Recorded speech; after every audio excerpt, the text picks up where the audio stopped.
Hey, what's up, guys? Welcome to the channel. We got some breaking news earlier regarding UFC 272.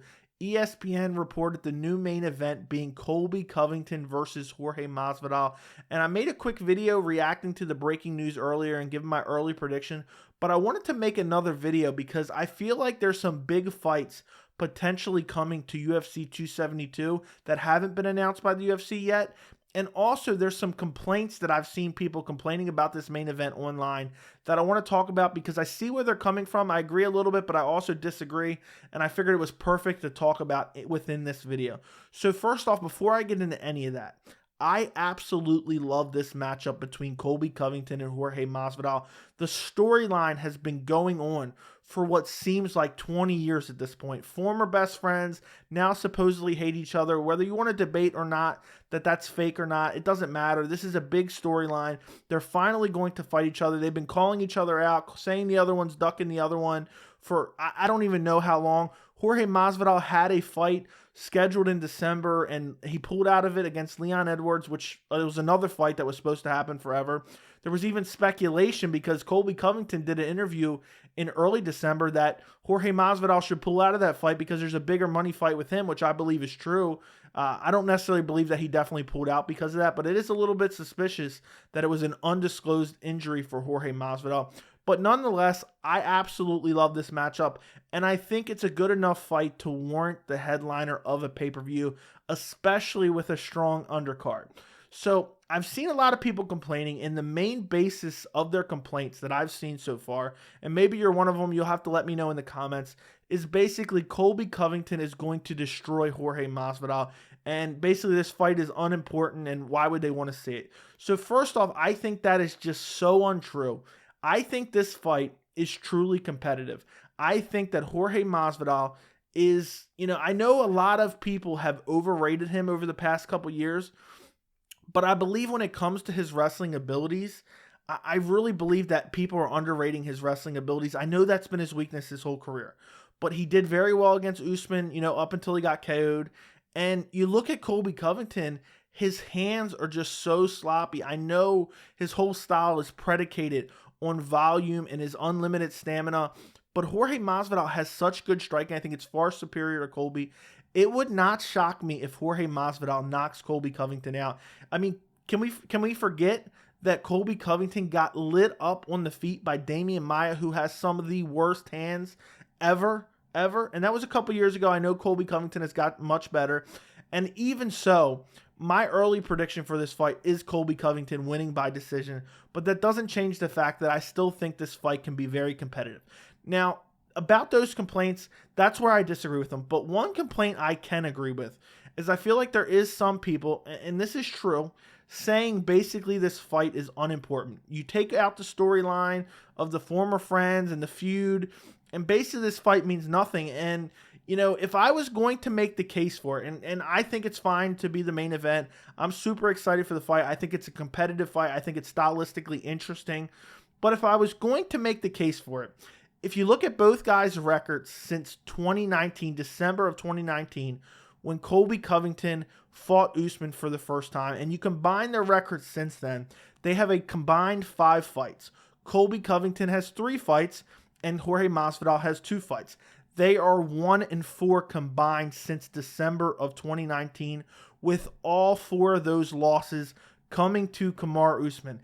The only win that Jorge Masvidal or Colby Covington have combined is Colby Covington's win over Tyron Woodley in 2020. So if you want to look at a fight and say, okay, both these guys have 2 losses to the current champion, both these guys, combined have won 1 fight in the last over 2 years at this point, I could see you saying, okay, this fight means nothing because, to be honest, no matter who wins this fight and no matter how exciting it is or no matter how dominant it is, unless Kamaru Usman loses that belt, neither one of these guys is getting a title shot. And I speculated about it before. I think the reason that this fight hasn't come to fruition up until this point is because I think they are still friends, and I think they were both waiting on one of them to potentially capture the belt, and then it would make the fight that much bigger. So if I was going to complain about it, I complain, this fight's kind of unimportant, but stylistically, I still think it's a great fight. And also on top of that, I still think it's very, very competitive, and I think people are overlooking Jorge Masvidal and his abilities in this fight against Colby Covington just because he got slept against Kamaru Usman in his last fight. You know, I don't see Colby Covington sleeping him in this fight. Honestly, even though I have Colby Covington by decision, again, I think Jorge Masvidal, it would not shock me if he wins this fight, even by a KO or a stoppage in the first or second round.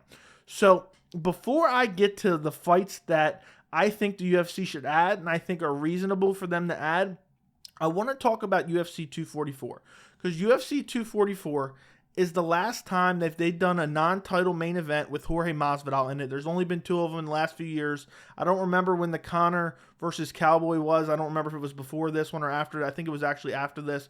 But Jorge Masvidal's last main event that was a non-title was against Nate Diaz back at UFC 244. And I was there live for this card. I went to Madison Square Garden and watched this card live. It was absolutely amazing. And one of the reasons I chose this card to go to is because they absolutely stacked the card. And the reason I believe they stacked the card is because they did not have a really compelling title fight as the main event. Even though Jorge Masvidal versus Nate Diaz is a fight that everybody wanted to see, it still wasn't that title fight that the UFC typically puts at the headliner. So they built the card up even better than they could ever do just because of the no title on the line at the top. I know it had the BMF. I hope they don't make some make-believe title for Jorge Masvidal versus Colby Covington. I do not want to see that. That was funny for like a novelty one-time thing, but I don't want to see the UFC making up make-believe belts for fights, you know, all the time. I think, you know, they should just stop with that one-time thing. So if you look back at UFC 244, the first prelim, the first televised prelim, was Jairzinho Rozenstruik versus Andrei Arlovski. You also had Brad Tavares versus Edmund Shabazian on the prelims, Shane Burgos versus Mirkwan Amirkhani, Corey Anderson versus Johnny Walker, all on the prelims. Then you look at the main card. The main card opener was Kevin Lee versus Gregor Gillespie. I will never forget that head kick knockout by Kevin Lee. It was absolutely filthy.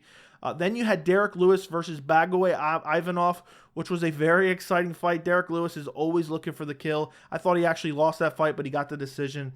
Then you had Wonderboy Thompson versus Vicente Luque. That's the last time Wonderboy actually let his hands go, and that was an excellent fight. Co-main event was Kelvin Gastelum versus Darren Till. At the time, 2 top contenders at middleweight. And then, of course, you had the main event, Jorge Masvidal versus Nate Diaz. So this was a very compelling card, top to bottom. And I think that the UFC may stack UFC 272, you know, in a similar way. Stack it with some very compelling, great fights. And I have a couple ideas, and I mainly want to talk about the co-main event because I think they could add a very big co-main event. There's been some speculation online. There's been some tweets and stuff like that leads me to believe there's a chance they add another big non-title co-main event, and it better be 5 rounds. And I really believe that there's 2 options for this co-main event. The first one is Nate Diaz versus Dustin Poirier.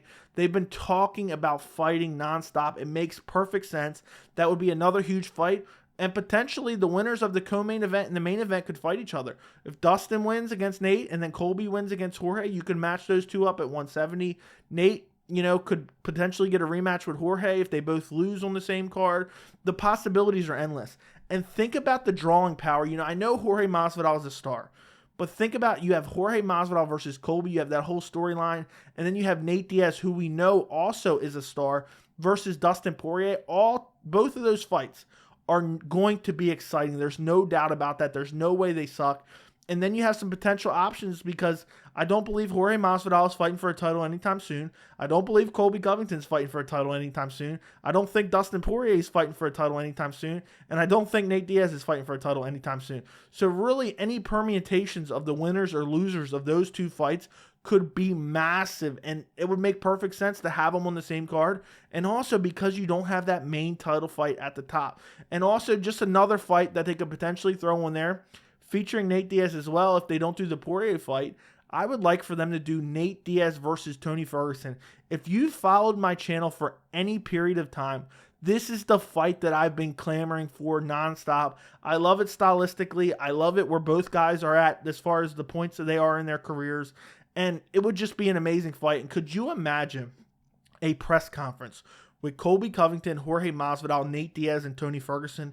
would be gold. I would pay, and I'm not, you guys know I'm not one of these guys who's really into press conference and these guys manufacturing storylines and stuff like that. But to have all four of those guys on stage, I think would be absolutely hilarious and compelling to draw people in to buy the pay-per-view if they weren't already going to buy the pay-per-view. So I think that's a real potential. And then also, right around this same time, a month later at UFC 273, you have Petr Yan versus Aljamain Sterling. The reason I mentioned that is because on UFC 272, I would love to see Jose Aldo versus TJ Dillashaw. I know there's potential for that at UFC 274 because that card is in Brazil, but I would love to just see them throw that on UFC 272. TJ Dillashaw said he wants a title fight, but he's been inactive for 2 years with the suspension for injecting EPO into his body. And, how long is he going to sit around for? If Petr Yan wins, but maybe he comes out, with a little bit of injuries here and there, it could be a broken hand, he could not be fighting till the winter of 2022. So TJ Dillashaw is going to sit out for basically over a year since the Corey Sandhagen fight and not take a fight. Jose Aldo just beat Rob Font. You might as well book Jose Aldo up with TJ Dillashaw, get a true bantamweight #1 contender. Then you figure out the division when Petr Yan meets Aljamain Sterling at UFC 273. And I think the bantamweight division sorts itself out from there. You have those two winners fight each other late this year. So that's what I think for UFC 272. Let me know in the comments what you guys think about all this. Do you believe that Colby Covington versus Jorge Masvidal belongs the headliner of a pay-per-view? I'm perfectly fine with it, especially if it's a stacked card underneath. And I hope they fill the prelims up with quality fights underneath as well. But let me know what you guys think in the comments. Make sure to like the video, and thank you so much for watching.